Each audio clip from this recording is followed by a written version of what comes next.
Buenas tardes a todos, bienvenidos a este ciclo de charlas virtuales del Instituto Argentino de Oceanografía. Este ciclo de charlas surge como una idea de dar difusión a las temáticas que se trabajan en el instituto, contada en primera persona por el personal que forma parte del mismo, sean investigadores, personal de apoyo o becarios. Y como les contaba, esta finalidad, la finalidad también es acercarnos no solamente a la comunidad científica, sino también al público en general, que muchas veces tienen en el instituto, y vimos como una buena idea la oportunidad de despejar cualquier duda con el personal aquí presente. En esta segunda charla, el orador es el doctor Alejandro Vitale. Les cuento un poquito de Alejandro. Alejandro se graduó en Ingeniería Electrónica en la Universidad Nacional del Sur, obtuvo becas de posgrado otorgadas por la Agencia Nacional de Promoción Científica e Innovación Productiva entre el año 2004 y 2007. Y otra beca otorgada por el Consejo Nacional de Investigaciones Científicas y Técnicas, que es el CONICET, entre 2007 y 2009. En 2010 obtuvo el título de doctor en Ingeniería otorgado por la Universidad Nacional del Sur, cuya tesis doctoral fue sobre la modelización numérica del balance térmico en humedales costeros. Sus estudios postdoctorales, entre 2010 y 2011, fueron financiados por CONICET y se enfocaron en el desarrollo tecnológico para el monitoreo ambiental. Desde 2011 pertenece al CONICET como investigador en el campo de la tecnología y también es director de varios investigadores y becarios doctorales. Además, Alejandro es docente en la Universidad Nacional del Sur desde 2001 y actualmente es profesor en las asignaturas Mareas, Instrumentación y Análisis de Datos Oceanográficos, Elementos de Computación y Programación de Dispositivos Móviles en las carreras de Oceanografía e Ingeniería en la Universidad Nacional del Sur. Alejandro nos va a presentar la charla Monitoreando la Salud del Mar, un paseo tecnológico por la oceanografía. Les pedimos que cualquier consulta que tengan la dejen en el chat, anteponiendo la palabra pregunta, aunque vamos a estar atentos por cualquier intervención que quieran hacer. Alejandro. Gracias, Ana. Bueno, igual después, cuando terminemos la charla, podemos hacer un ciclo de preguntas, así que no hay ningún problema. Bueno, le voy a empezar a contar un poquito de la charla de hoy. ¿Sí? La idea es contarles un poquito de lo que se hace en oceanografía, lo que hacemos particularmente en el Instituto Argentino de Oceanografía, y por qué se estudia lo que se estudia, ¿no? Porque uno a veces hace mediciones en el campo, porque hay tantos científicos estudiando el medio ambiente, porque uno quiere saber esa salud, que es algo similar, digamos, cuando uno va al médico y le toman la temperatura. Uno sabe que si tiene más de 36 grados puede tener algún problema porque tiene un poquito de fiebre. Bueno, ¿cómo sabemos si el medio ambiente está bien si no sabemos cuál es la condición, digamos, real o la condición típica del medio ambiente? Entonces, hay que medir para saber cómo es un lugar, para saber si después, cuando uno va a medir de nuevo, se encuentran con valores que no son los normales, entonces sabe que algo está pasando, ¿sí? Entonces, la forma de estudiar y conocer el medio ambiente justamente es salir al campo y hacer un montón de trabajos de oceanografía, ¿sí? Particularmente los que nos tocan. Entonces, la idea de la charla de hoy es darnos un paseo, que vamos a salir desde Bahía Blanca y vamos a llegar a Ushuaia. Y vamos a hacer un montón de tareas de oceanografía, desde fondeos de equipos hasta mediciones en alta mar, ¿sí? Pero primero, de salir de Bahía Blanca y llegar hasta nuestro puerto en Ushuaia, viajando unos 3.000 kilómetros más o menos en distintas embarcaciones, lo que primero vamos a hacer es conocer un poquito de lo que nos toca. ¿Qué es la oceanografía? ¿Sí? Básicamente, en general, la oceanografía es un campo de la ciencia que va a estudiar los mares y los océanos, ¿sí? Pero como vamos a ver, no se va a quedar ahí la oceanografía porque el mar y el océano, por más que la Tierra sea 70% de agua, están los continentes y hay muchos aportes continentales que van a llegar al mar. Por lo tanto, la oceanografía no se va a quedar en el mar, como vamos a ver, y también vamos a ir al continente y vamos a estudiar mucho en el continente. Obviamente uno dice, bueno, ¿por qué me interesa estudiar el agua y la oceanografía y tanto? Si hay agua de sobra y 70% de la Tierra es agua. En realidad, el 70% de la superficie está cubierta de agua, pero solamente el 1% del agua disponible es apta para consumo humano. O sea, que el resto del agua o es salada o está congelada. Con lo cual, no es que tampoco sobra el agua. Sí, por lo tanto, es un bien que hay que cuidarlo como todo el medio ambiente. Y la idea de la charla de hoy también es entender un poquito que todo lo que hagamos en el agua afecta al continente y lo que hagamos en el continente va a terminar afectando el agua y por tanto nos va a terminar afectando a la gente, a las personas, ¿sí? Pero bueno, hablamos del mar, hablamos de oceanografía, hablamos del Instituto Argentino y hablamos de lo que nos toca, de Argentina y obviamente del mar argentino. Lo que tienen ahí es una imagen, obviamente llega hasta las grutas, para que tengan una idea de la inmensidad de lo que es la superficie del mar y lo que tiene que hacer después la oceanografía, lo que trabaja en la oceanografía y estudiar ese lugar. Para que tengan una idea del tamaño, esto es un pedacito que llega hasta más o menos las grutas y después nos queda todo 1000 kilómetros más hasta llegar hasta Buenos Aires. Eso es, por ejemplo, lo que ocupa Alemania en el mar argentino, un pedacito. Yo puedo agregar otro país de Europa, Italia, por ejemplo. Me sigue quedando espacio para agregar más países y todavía me quedan 1000 kilómetros más para llegar a Buenos Aires. ¿Entienden? La costa del mar argentino es tan grande casi como la superficie de nuestro territorio continental. Y sobre todo, uno dice, bueno, es una superficie enorme, pero el problema no solo es de superficie, sino también es un problema de volumen, porque nosotros no solo la oceanografía va a estudiar la superficie del agua, sino que va a tener que estudiar toda la columna, que en algunos puntos hay miles de metros de profundidad, y también el lecho, la sísmica, la geología marina. Entonces, la oceanografía va a tener que abarca justamente todo el estudio, tanto de la superficie, desde la atmósfera, que vamos a ver, hasta el fondo y más abajo, ¿sí? Bueno, para eso, obviamente, hay un montón de tecnologías que vamos a tratar de cubrir una gran idea de lo que hay dando vueltas, pero para que entiendan qué es tecnología, porque uno habla de tecnología y uno piensa en que la PlayStation o un smartphone. En realidad, una tecnología es un instrumento o una herramienta que nos permite solucionar un tipo de problema. Un barco es una tecnología, una red que se hace arrastre para obtener plancton, fitoplancton, zooplancton o pequeñas algas, o un tipo de herramienta que nos permita sacar muestras de sedimento del fondo, también es tecnología. Todo esto van a ser tecnologías, algunas más nuevas, más viejas, algunas destinadas a alguna área específica, algunas que van a cumplir alguna determinada función. Por ejemplo, ninguna de estas se van a conectar a Internet. Bueno, el barco probablemente sí, pero ninguna de las otras se van a conectar. Y sin embargo son extremadamente esenciales en la oceanografía y vamos a ver que también en trabajos continentales. Obviamente, si queremos subir la vara y vamos a tener tecnología, vamos a tener drones y van a estar navegando en forma automática. Pero ninguno de estos va a reemplazar los anteriores, ¿sí? Cada uno va a tener una función y nunca, cuando termine la charla se van a dar cuenta que nunca, ninguno de todos los equipos que yo voy a mostrar van a reemplazar al perfil humano y a la pericia y experiencia del humano trabajando, ¿sí? Son herramientas que van a ayudar a la persona a tomar información que por ende nos va a enseñar y nos va a perder, digamos, nos va a ayudar a entender un poco más el medio ambiente y cómo cuidarlo, ¿sí? Sobre todo la salud de este medio ambiente. Entonces, como les dije, hoy vamos a arrancar un viaje, ¿sí? Un pequeño paseo oceanográfico que vamos a salir ¿de dónde?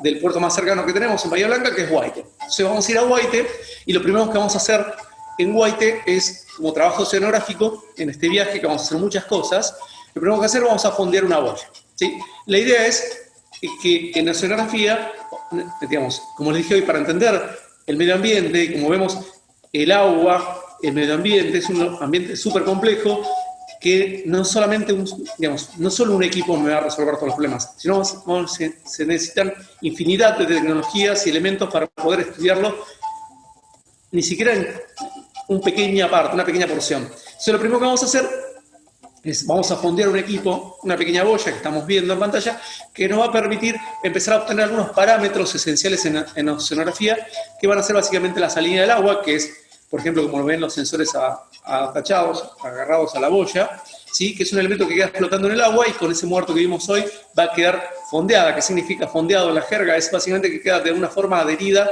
fija en el lugar, en el fondo, ¿no? Obviamente la boya flota y queda adherida con ese muerto en el lugar. ¿Sí? La idea de este pequeño equipo que va a empezar a recopilar algunos datos, lo más importante obviamente como salinidad, temperatura, olas, corrientes, pH, oxígeno, algunos parámetros meteorológicos que también son forzantes naturales porque obviamente el mar existe, pero también hay una interacción importante con la atmósfera. Entonces la temperatura del aire también afecta al agua, el viento afecta. Entonces toda esa interacción la vamos a empezar a registrar con estos, digamos, este pequeño trabajo de campo que estamos haciendo, que es fondear un equipo, y lo vamos a ir dejando solo flotando con una computadora a bordo que va registrando datos y nos va a mandar toda esa información a nuestro servidor en el instituto. ¿sí? Entonces, la idea en la oceanografía es, vamos a ir viendo que vamos a tener una gama de trabajos y de equipamientos que nos van a permitir completar distintos tipos de trabajos e información. ¿Sí? Algunos puntuales, como esta boya que va a quedar flotando solita ahí en el mar, en este caso en el Guaite, y nos va a dar algún tipo de parámetros. Los más importantes en este caso van a ser la salinidad, que vamos a medirla a través de la conductividad y la temperatura, como le dije, la turbiedad y otros más, ¿sí? Como las olas. Pero bueno, continuando con nuestro viaje hasta Ushuaia, vamos a cambiar de embarcación. Antes tuvimos la Buendía, que es la embarcación del instituto, y ahora vamos a subir a un tracker y nos vamos a ir a la torre mareográfica que tiene Bahía Blanca, la que está muy cerca de Bahía Blanca. Es un viaje más o menos, nos va a llevar 1 hora y media, vamos a ir un poquito más rápido nosotros, y estos 50 kilómetros, que más o menos vamos a ir por el canal principal y vamos a llegar a la boya 8, 9. La locación, más o menos, vamos a ver que la torre está solamente a unos 22 kilómetros de Pehuenco, pero básicamente al territorio más cercano está a unos 20 kilómetros. Esta torre originalmente se usa en todo el planeta, hay torres de este tipo, que la idea original era para medir mareas, ¿sí? Como vemos, es una torre, es un caño de hierro clavado en el medio del mar, lo más lejos del continente, para medir mareas sin efecto continental. Después, obviamente, con el tiempo, la torre esta que era de hidrografía naval pasó para vías navegables y ahora la tiene el consorcio y nosotros también instalamos equipos.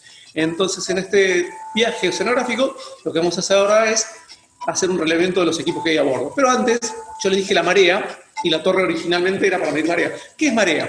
¿Cuál es lo más importante de la marea? El problema fundamental de la marea es que justamente es el problema que tenemos cuando vamos a la playa y tenemos que correr la reposera cada rato porque se nos corre el agua. ¿Sí? Eso es la marea, o es el problema puntual que nos va a enfrentar a la marea. En los puertos, si yo voy a Guaite y me paro en el muelle, cuando el agua está arriba del muelle, 6 horas después, en Guaite, por ejemplo, el agua va a estar 3 metros abajo. ¿Sí? ¿Qué pasó ahí?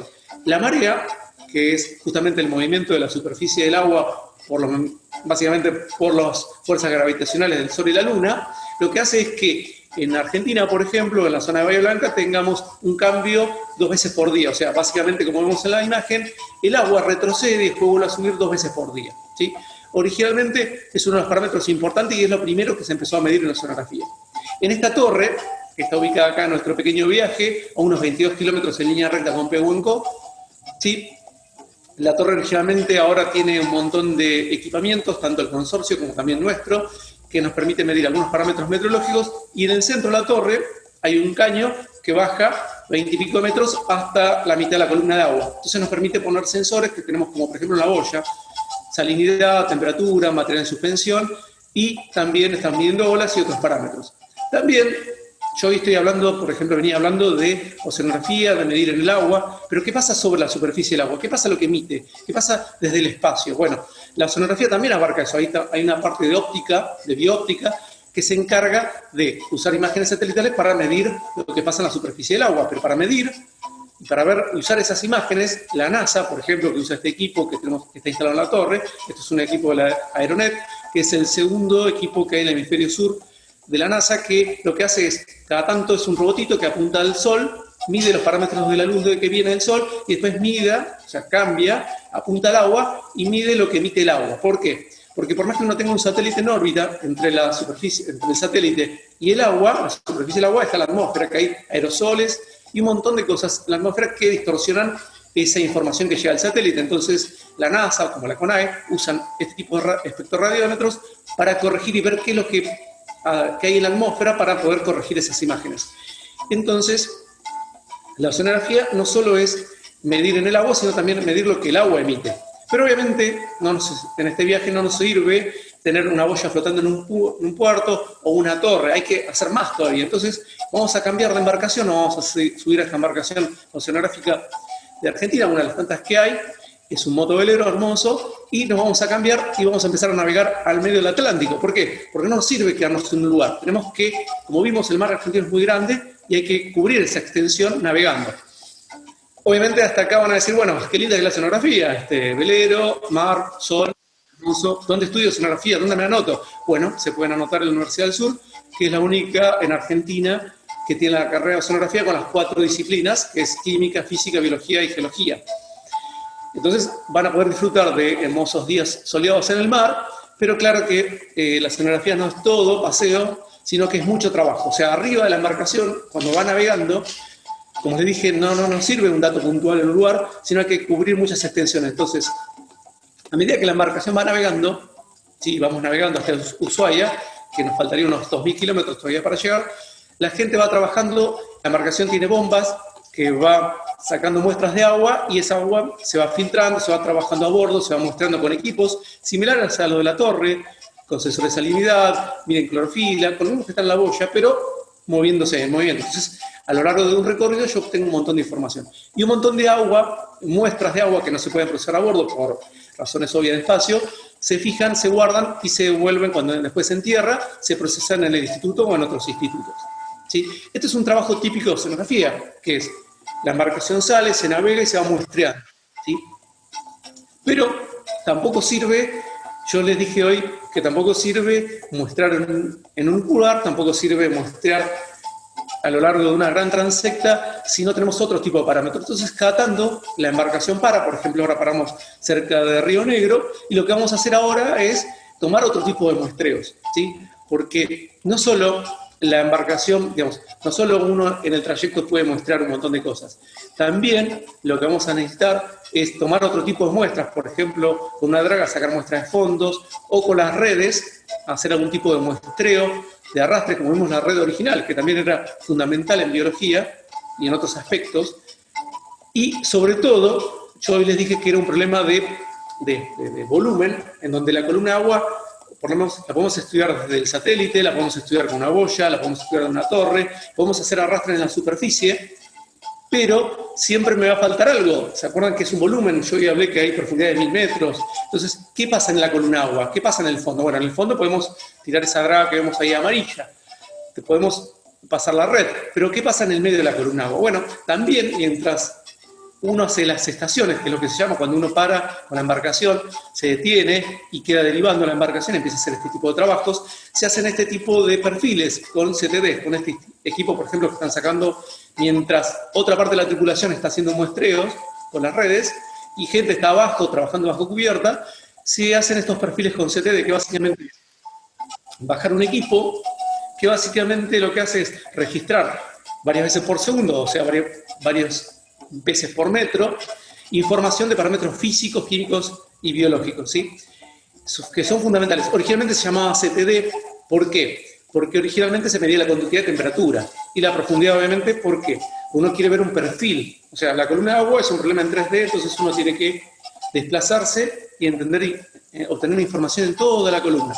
Después se le fueron agregando, obviamente, enorme cantidad de sensores, son súper equipados. Si uno mira esta foto y lo compara con la boya original, que era mucho más chica, dice, bueno, pero vos tenés más o menos los mismos parámetros que en la boya. Sí, pero en realidad vemos que alrededor de este CT hay como unos tubos grises. Esas son unas botellas que se van a ir disparando, no se alcanzan a ver abajo, se van a ir disparando automáticamente en distintas profundidades. Entonces, además de que el equipo va a hacer perfiles, tanto de temperatura como de salinidad y un montón de parámetros, también va tomando muestra de aguas a distintas profundidades, a 100 metros, a 500, a 5000, a lo que fuere, y uno lo programa con la computadora a bordo de este equipo, ¿sí? Entonces, además de tener todos los parámetros físicos, ¿sí?, tenemos muestras de aguas. ¿Para qué? Para estudio de biología, geología, química, a distintas profundidades, como bajar un buzo y con una botellita capturar agua, pero sin arriesgar a ninguna persona, lo hace un equipo. Entonces, además de tener boyas flotando, torres que miden un montón de parámetros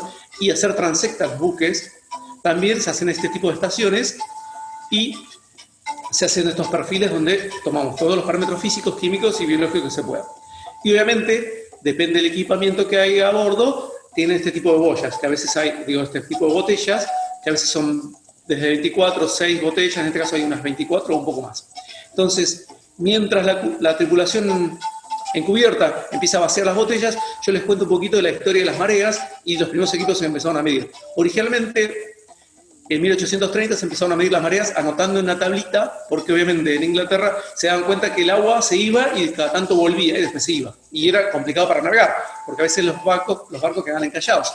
Entonces lo empezaron a anotar poniendo reglas y después se dieron cuenta que era más fácil ponerle un equipo con papel que mida, y después, obviamente, durante muchos años siguieron con los rollos de papel hasta los 80, y ya cuando tenían las computadoras empezaron a conectar computadoras a los mismos sistemas que flotaban, y después en los 90 ya cambiamos por sensores de presión, tipo lo que se usan las motrices, y como por ejemplo tenemos una foto, uno pone un sensor de presión en la playa, o en un lugar, en un muelle, o en la torre, y eso va conectado a una pequeña computadorita que se conecta a internet por telefonía celular y lo manda a un servidor, ¿sí? Entonces, básicamente toda esa tecnología, después tenemos este tipo de registros.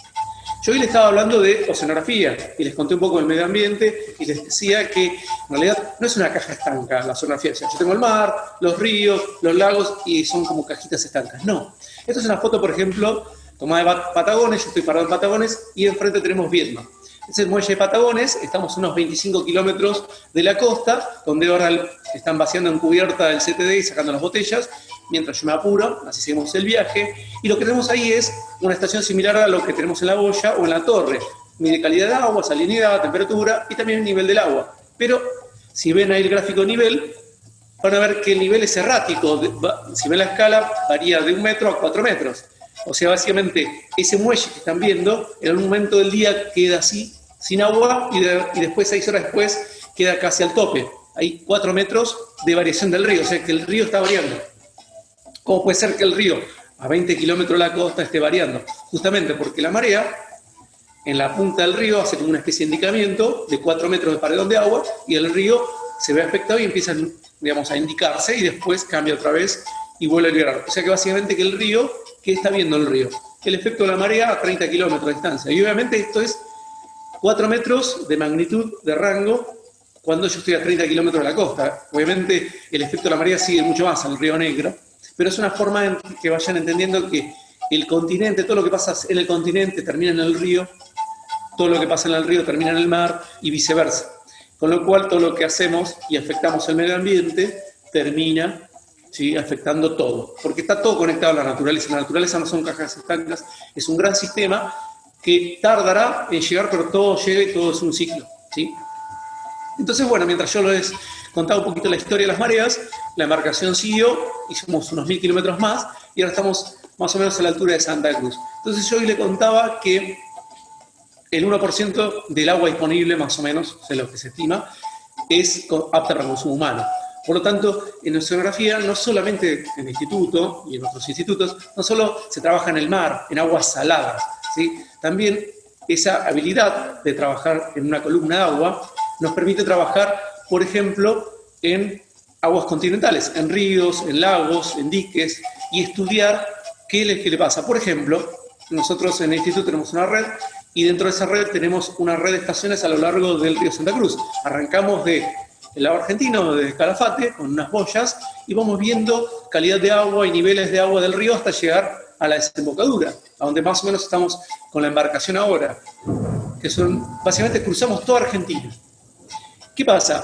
Lo que le pasa al río, lo que va a salir en el mar, lo que vamos a ver en Punta Quilla, en la desembocadura de Santa Cruz, es lo que va a terminar entrando en el lago, o lo que va a pasar en el medio. Por lo tanto, lo que vamos a estar midiendo en nuestra embarcación ahí parados, a la altura, a unos cuantos kilómetros de la costa, haciendo perfiles de CTD, probablemente esté muy relacionado con lo que esté pasando dentro del río, lo que el río esté entregando al mar, o lo que puede estar pasando en la mitad del río, o lo que pasa en el lago, si es un deshielo, si no hay deshielo. Entonces, la misma boya que, por ejemplo, dejamos flotando en Guaite sola midiendo, también se usan en lagos, no solo por nosotros, sino por un montón de gente, para poder estudiar lo mismo, la calidad del agua y algo de meteorología, cómo la meteorología afecta al agua, y obviamente parámetros en el lago. Si ustedes, como el lago gigante o los lagos, si uno quisiera usar una imagen satelital para ver lo que pasa en el lago, necesitaría información in situ para poder calibrarla. Entonces, también la capacidad técnica que hay en oceanografía, en el instituto particularmente, se lleva y se traslada y se trabaja dentro de los ríos. Por ejemplo, también, como tenemos un equipo en la torre, el mismo equipo, también lo tenemos en la punta del lago, que es donde nace el río Santa Cruz, que va a estar midiendo parámetros tanto de meteorología como del nivel del lago. Entonces, sabiendo el nivel del lago, ¿se acuerdan? Yo tengo toda la red de estaciones que voy viendo el nivel del río y llego a la punta, a Punta Quilla, y lo que encuentro en Punta Quilla es también lo mismo, marea, porque estoy en un estuario y el agua de mar hace lo mismo, un indicamiento, y esto es muy interesante. Si ven el rango de la escala, hay unos de 15 metros a 5 metros, más o menos 11 metros de marea. ¿Se acuerdan que yo le dije hoy que en Bahía Blanca teníamos unos 3 metros? Para que tengan una idea, en Mar del Plata y en Ushuaia, donde vamos a ir terminando, hay 1 metro más o menos, 1 metro y pico. Acá hay 11 metros. Quiere decir que yo estoy parado en un muelle, en ese muelle donde está este equipo. En un momento del día, las lanchas van a estar a mi altura y de repente, 6 horas después, van a estar 4 pisos abajo. Quiere decir que voy a trabajar con una escalera 4 pisos para llegar a las lanchas.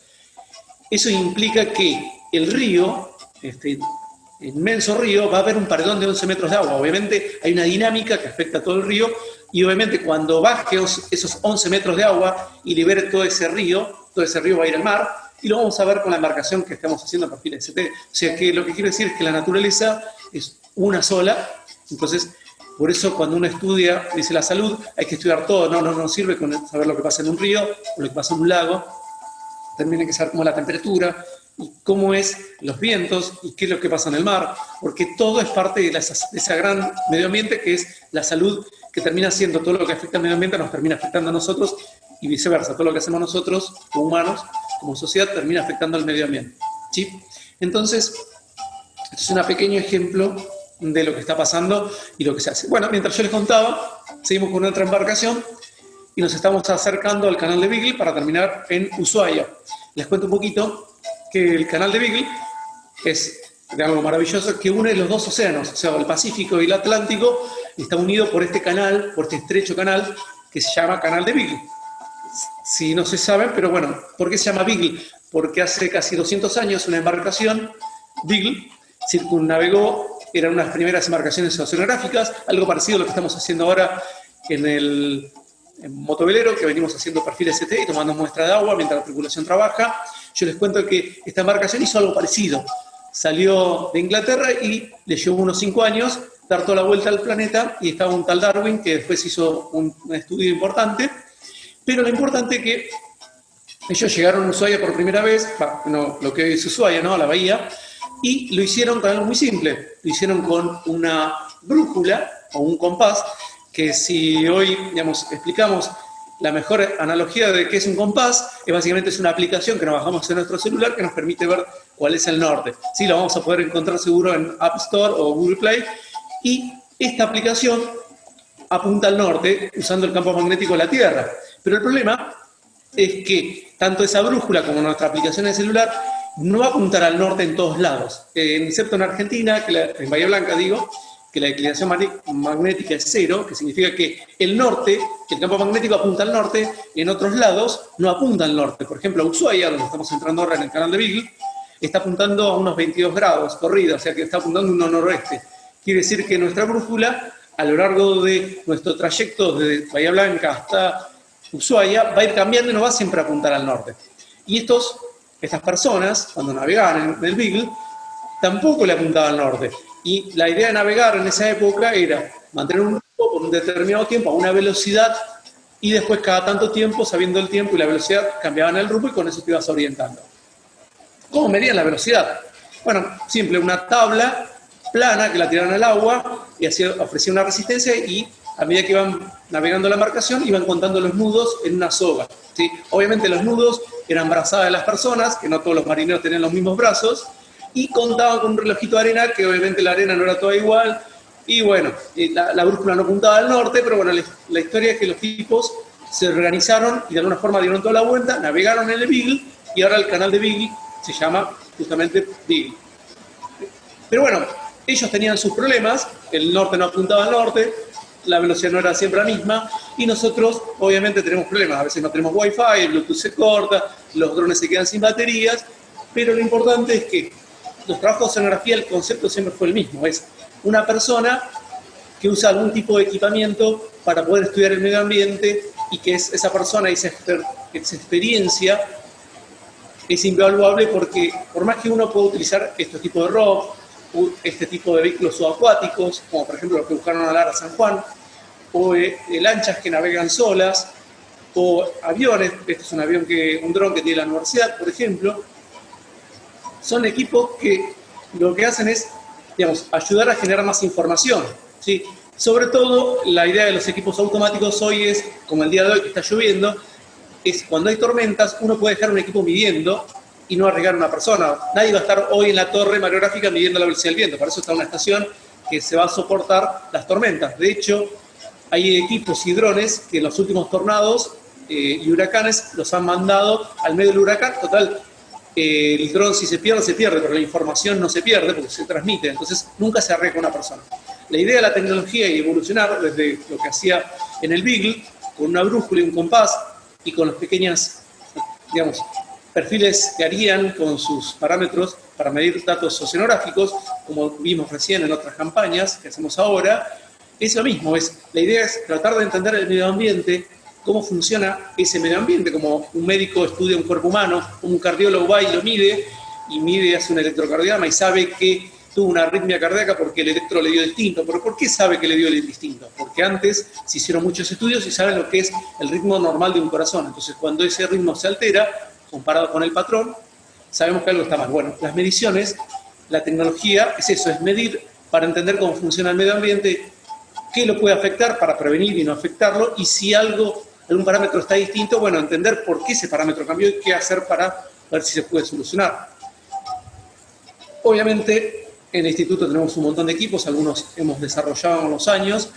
Yo les cuento una idea de algunos sensores, por ejemplo, salinidad, como está en la boya, que es el primero, material de suspensión, sensores de nivel, correntómetros, sensores de olas, o por ejemplo esa estación meteorológica que está arriba de un buque de Islas Malvinas, que va a la Antártida, que es la Armada. O sea, todo este tipo de tecnología que uno puede desarrollar o adquirir o comprar, drones, lo que hace simplemente es facilitar la tarea de que esas personas que vimos hoy en el video, que están trabajando bajo cubierta o encubierta haciendo arrastres de redes, esas que después van a un laboratorio y trabajan un montón.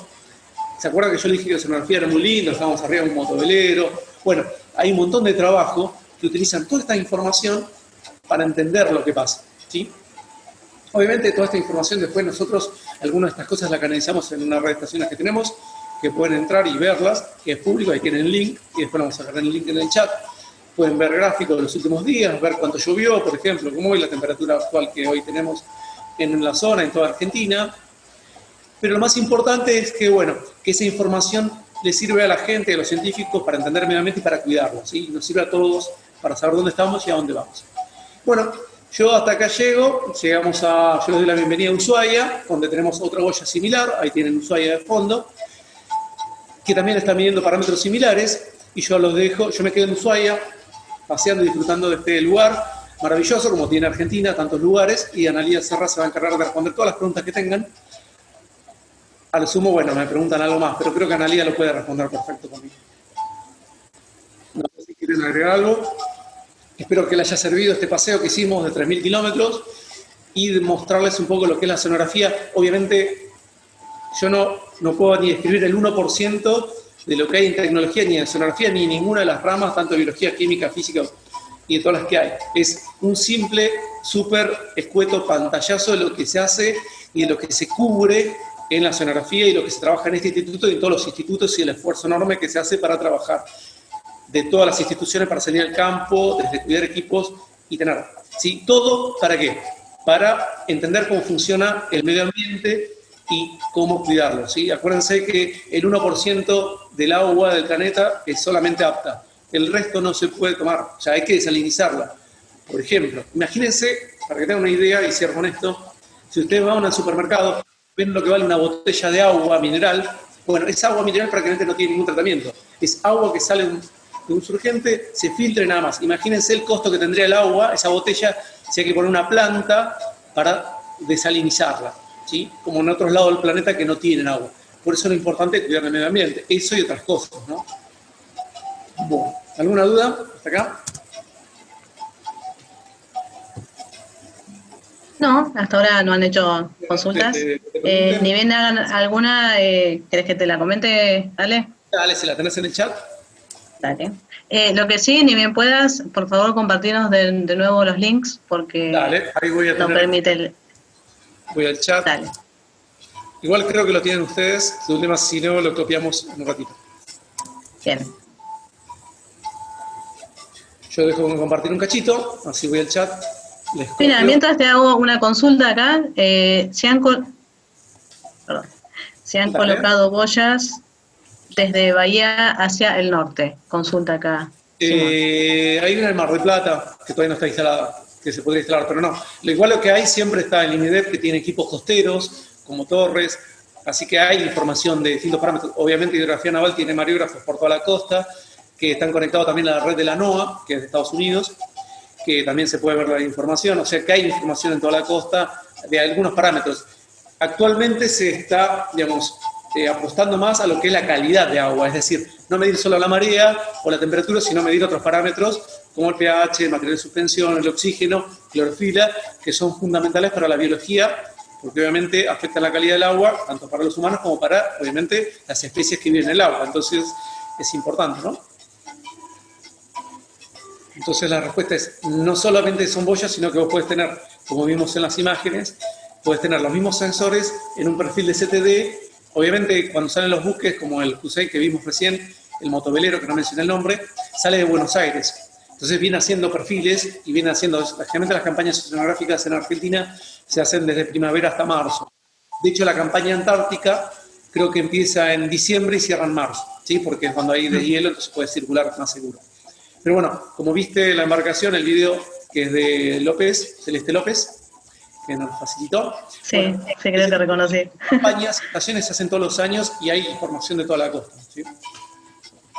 Bien. Acá consulta, Paola, si sabés qué características tiene la aparatología para desalinizar el agua, si es muy complejo el proceso y qué tecnología se usa. Ya, tenés plantas importantes, tenés en Israel, obviamente que diseñaron, es ósmosis inversa, que básicamente es una membrana, comprimís el agua y la haces pasar por un poro, una membrana muy chiquita, entonces queda la sal de un lado y sale el agua del otro lado.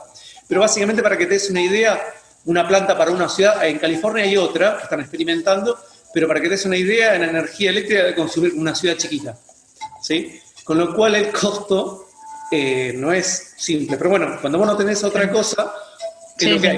En Israel lo tienen que hacer. Bueno, de hecho son los, como no tienen otra cosa, son los líderes en esa tecnología, ¿no? Con el tiempo, evidentemente, como pasa con todas las cosas, se va a ir, estimo, disminuyendo los costos y mejorando las tecnologías. Igual la idea sería que uno cuidara el medio ambiente y no estropeara el agua dulce que hay y tengamos que salir a buscar agua salada, ¿sí? Tal cual. Porque después vamos a utilizar energía eléctrica para, obviamente todo eso son bombas que fuerzan el agua, es energía eléctrica hay que generar a algún lado. Si no la sacamos de energía renovable, tenemos que poner a quemar petróleo o gas para generar energía eléctrica, para generar agua, para tomar agua, y empezamos con otro ciclo, ¿viste? Entonces no terminamos nunca. Yo te quería pedir, Ale, si podías contar un poco cómo es el tema del desarrollo de toda esta aparatología que hacen en el laboratorio. Bueno, nosotros hace muchos años estamos trabajando, desde que yo estudiaba doctorado empezamos a hacer unos equipos, obviamente por dos razones. Primero, porque algunas tecnologías son muy caras para adquirir y después cuando se rompen es muy complicado repararlas, ¿no? Obviamente. Y también porque vos las puedes adaptar un poco más al mercado local y a las particulares que uno tiene. O sea, es cuando vos tenés un auto, un equipo, algo que vos puedas, como una computadora, que vos puedas de alguna forma meterle mano, vos puedes adaptarla a lo que vos necesitas, y no te quedas con algo que te venden que por ahí no te sirve. O sea, si vos te compras una Ferrari, es muy linda la Ferrari, pero no te sirve para llevar cosas. Porque primero es muy baja, te tocan todos los badenes, es muy caro andar, el seguro es muy caro, entonces no te sirve para nada. Por ahí te compras un Renault 12 y le pones un carrito atrás y es más barato, pero te sirve igual. ¿Entendés? Entonces a veces una cosa no es mejor que la otra, puede ser más cara o más barata, pero a veces lo que uno necesita es algo específico, entonces uno puede tener el control de la fabricación, te permite eso, adaptarlo. Por eso nosotros, al tener esa pequeña computadorita, la podemos poner en una boya, en una torre, en una zona costera, o usarla arriba de un barco, sin ningún tipo de problema, porque es muy fácil adaptar. Sí, también hay equipos comerciales que hacen algo parecido, ¿no? Obviamente. Pero bueno, tener la tecnología a disposición hace que uno la tenga más accesible, y lo mejor de todo es que si se rompe la podemos reparar. Y si se pierde, bueno, mala suerte, se arregla, se hace otra. Sí, como pasan muchas cosas con la tecnología de código abierto, lo mismo, ¿no? Que todo el mundo le puede meter mano y mejorar. Sí, esto es lo mismo. Bueno, la historia es que con el tiempo fuimos trabajando y mejorando, y bueno, hoy tenemos, digamos, una gama amplia de plataformas y sensores que nos permiten trabajar, como les dije, desde la plataforma Una Torre o hoy atravesar toda la Argentina en el río Santa Cruz. De hecho, esa red es para monitorear el trabajo en las represas, el impacto ambiental de las represas, ¿no? Bien. Así que Acá Magalí consulta si las tecnologías desarrolladas en el guiado se transfiere. sí, digamos, la idea es que originalmente se usa mucho en ambientes académicos, pero sí se transfiere, pues de hecho la boya que vieron en el video, la primera, el pequeño premio del primer video del Fondo de White, esa es del consorcio, y ahora vamos a poner otra más en consorcio que va a estar a la altura de Rosales, si no me equivoco. Y, por ejemplo, la red de estaciones, esa es de Represas Patagonia, de la UTE, que es la que está encargada con la construcción de las represas. También, obviamente, es responsable del monitoreo ambiental del impacto que hace las represas. Entonces, el Estado le exige un control medioambiental y, bueno, nos elige a nosotros para hacer toda la red de monitoreo, ¿no? Entonces sí, la tecnología cuando se necesita se transfiere. La idea principal es que siempre esta tecnología, como es de uso, digamos, desarrollo público, se vaya a instituciones públicas y la información, obviamente, si pueden entrar a nuestra página, está disponible para todos, ¿sí? De las que necesiten. Bien. Ya que estamos, contándonos también un poquito esta red de boyas que tienen, que acá nos pasaste el link para que podamos curiosear un poco. ¿Cuántas boyas tienen instaladas hasta el momento? Y tenés en el río Santa Cruz hay 2, y ahora tienen que ir 2 otros más. Después hay algunas en Lagos, hay unas 5, 6, 7, 8, no, sí, por ahí 8. Y ahora, bueno, hay que poner otra más en Pehuencoy y otra más en Rosales, como te decía. Algunas ahora están en el instituto, con el tema de la pandemia las sacamos para hacer el service, quedaron. Así que, pero van a volver al agua en algún momento. Originalmente todas estas empezaron con una serie de lagunas, desde La Salada, Sauce Grande, el dique de Paso Piedra, hay una muy parecida en el dique de Paso Piedra actualmente, estamos teniendo calidad de agua. Así que sí, hay unas cuantas. Igual también hay muchas estaciones, si entras en nuestro mapa vas a ver que hay un montón de estaciones. O sea, la plataforma, digamos, el equipo lo hace en la cajita, tú la pones donde quieras, ¿sí? Entonces no hay problema de utilizarlo. Igual, como te digo, hay equipos comerciales que hacen lo mismo, que son mucho más costosos, ¿sí? Y obviamente si tenés un problema, la licencia es otra cosa, hay que pagar un software mensual, bueno. Obviamente, Bueno, acá tiene la ventaja que contás con un equipo de trabajo multidisciplinario que puede mantener las boyas, ¿no? sí, Y tiene obviamente, las bueno, herramientas. claro, todo esto está desarrollado en el IADO y hay un equipo, digamos, excepcional en el instituto que, fíjate que la boya es electrónica, mecánica, tenés un montón de disciplinas, hay que calibrar los sensores. Bueno, el IADO en realidad tiene, digamos, un equipo excepcional de gente en todos sus aspectos, ¿no? Nosotros somos una pequeña parte, pero el IADO tiene, como la oceanografía, un montón de ramas, desde química, biología, geología y física, y otras más. De hecho, hay ingeniería oceánica, hay un montón de cosas que se hacen en el instituto, que bueno, tratan de dar una explicación a este estudio del medio ambiente, a ver cómo es la salud del medio ambiente, que obviamente no se queda en la oceanografía, también se hacen en el instituto un montón de estudios en ríos y en diques para entender qué pasa. De hecho, van a ver que hay un montón de estudios en los ríos negros de parte de gente del IADO y en otros lugares, no me quedo ahí. Obviamente, gente del instituto va a la Antártida, hay campañas antártidas que van todos los años, o sea, no es que... y obviamente en otros lados del planeta hay gente con colaboración con Alemania, que viajaba a Estados Unidos. Sí, yo por ahí me acosté un poco más a Argentina, que es lo que nos toca, porque por ahí no conocemos tanto lo que es el hermoso país, tanto continental como marítimo, ¿no? Que la superficie es enorme y hay un montón de recursos, que obviamente los recursos hay que conocerlos y cuidarlos. Y la idea de estas charlas también es que conozcan, como la semana pasada de Sofía, las cosas que hay y las que van a ver, ¿sí? No voy a decir. Sí. Si no hago spoiler. Pero bueno, la idea es que la gente conozca lo que se hace en el instituto para entender y que sepan que, como les dije hoy, en Bahía Blanca, digamos, la carrera está la carrera de oceanografía, también está la UBA, pero en Bahía Blanca es la única que tiene las 4 disciplinas, por lo tanto uno si quiere estudiar biología marina o marina, la puede estudiar perfectamente. Obviamente va a tener que aprender de otras cosas, como mareas, como de química, o sea, no se va a escapar, ¿sí? Pero bueno, va a poder disfrutar de un lindo ambiente de trabajo, que es el IADO, si tiene suerte, o de la oceanografía, que es una ciencia maravillosa. También muy linda. Interdisciplinaria, ¿no?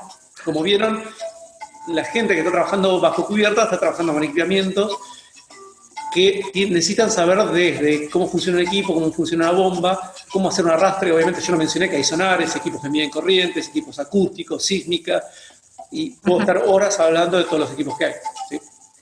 Sí. Acá hacen una pregunta muy interesante. Carlos dice, preguntan, ¿en el río Colorado tienen algún tipo de boyas para detectar derrames de petróleo aguas arriba y las descargas de los efluentes? En el río Colorado lo que tenemos es el DPA, que es el Departamento Provincial de Agua de Río Negro, tiene un par de estaciones de nivel. Originalmente tenían salinidad, pero ahora no lo tienen más. Pero no, lo que no tenés es, para ver tipo de derrames necesitarías algún sensor de hidrocarburos, que prácticamente no hay en Argentina. Se usa mucho en los puertos, sí, porque obviamente por la cantidad de los barcos, pero no de los ríos, por lo menos yo que sepa, ¿no? Sí, obviamente, en los ríos se toman muestras de agua, todas las instituciones públicas sacan muestras de agua, no es que este es un equipo de tiempo real, sino que mensualmente se hacen muestreos en todos los ríos, y eso seguro. En el Río Negro, puedes ver, ahí el equipo del IADO hizo un informe de del impacto ambiental, que lo vas a ver, que ves un montón de variables físico-químicas. En el Río Colorado también creo que también se hizo, pero no sé si del IADO, pero también hay.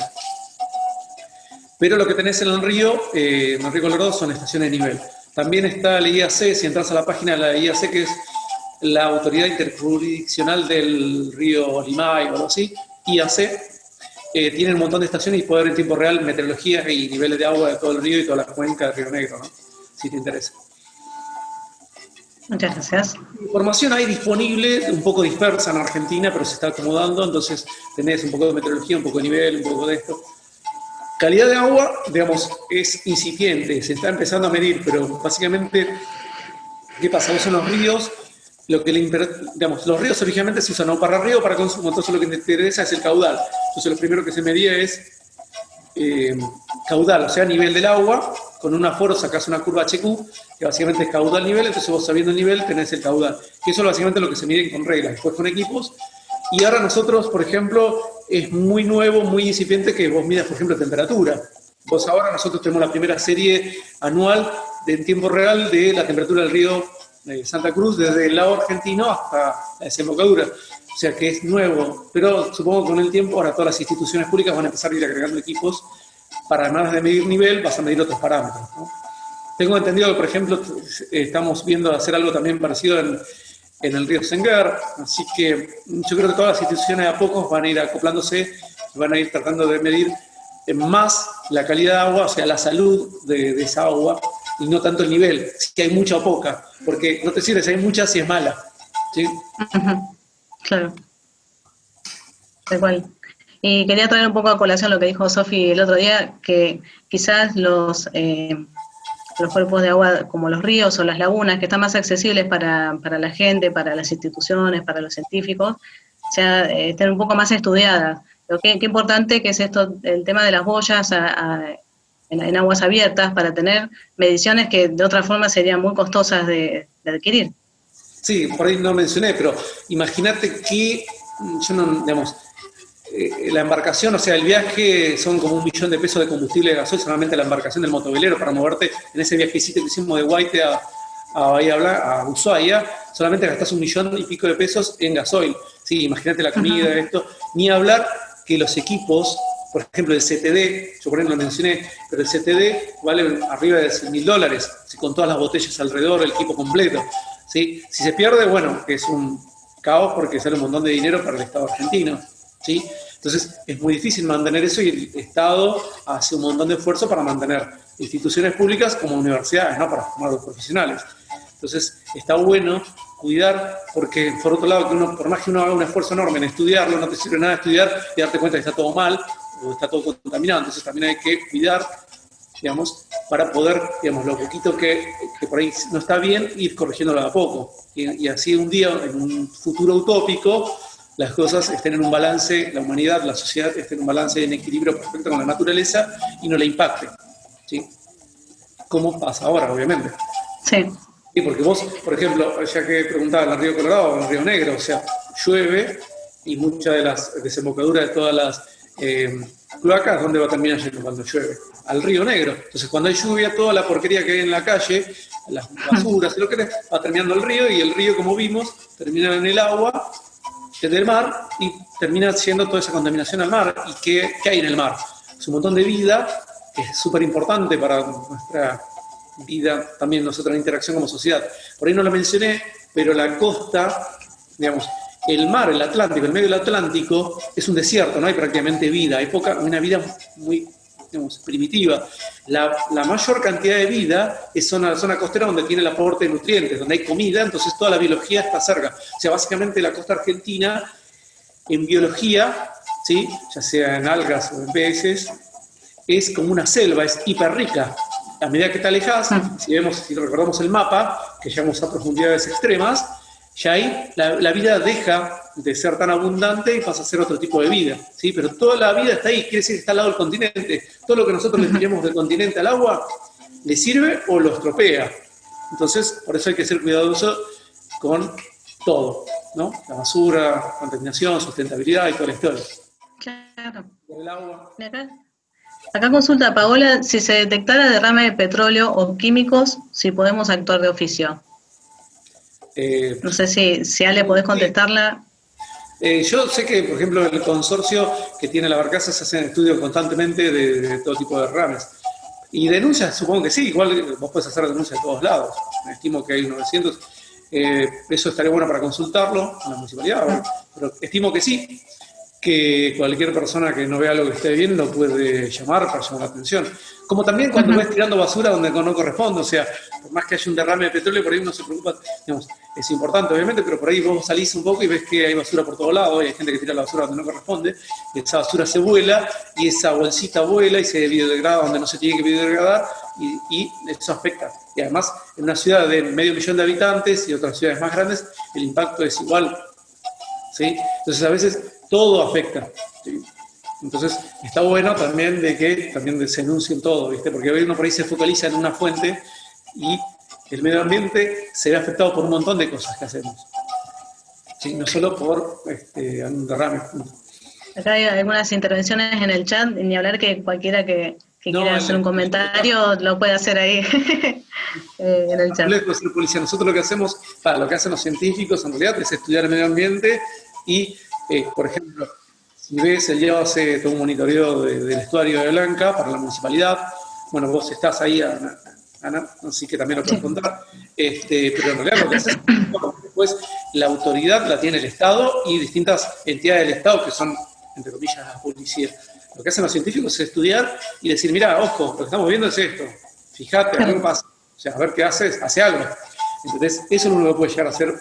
Pero para saber... Claro, puedes sugerir. Hay que estudiar. Vos no podés salir y decir, uy, esto está mal. Obviamente, si encontrás una mancha de petróleo, es obvio que no va a estar bien.